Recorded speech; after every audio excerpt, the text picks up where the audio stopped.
Gente, vamos lá então para precaução por gotículas, ok?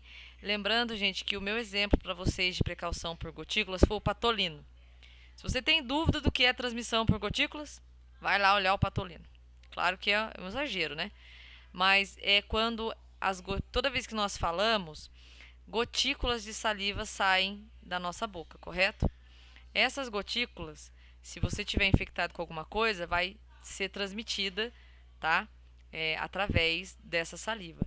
Então, quais são as precauções? Lavagem das mãos, máscara cirúrgica para o profissional e máscara cirúrgica para o paciente durante o transporte, tá, gente? Lembrando que o transporte de pacientes com isolamento de gotículas, né, com patologias que podem ser transmitidas dessa forma, precisa ser bem restrito, somente em casos de extrema necessidade, ok? E o paciente também deve ficar em quarto privativo, tá bom?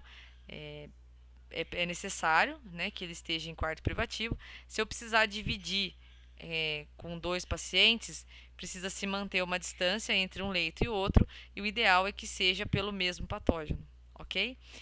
É, a distância mínima, gente, entre os dois leitos deve ser de 1 metro, tá bom? Quais são alguns exemplos, né, para a gente entender as precauções por gotículas? Meningite bacteriana, coqueluche, difteria, cachumba, influenza e rubéola. Tá? São alguns exemplos aí de transmissão por gotículas. E agora, né, eu coloquei aqui por último, mas não menos importante, aliás, ela é bem importante porque está fazendo um rebu na vida das pessoas, Covid-19, tá? Coronavírus entrou aqui nessas precauções também, tá? Aliás, ele tá para você se precaver de todas as formas possíveis, ok? Precaução por aerosóis, tá?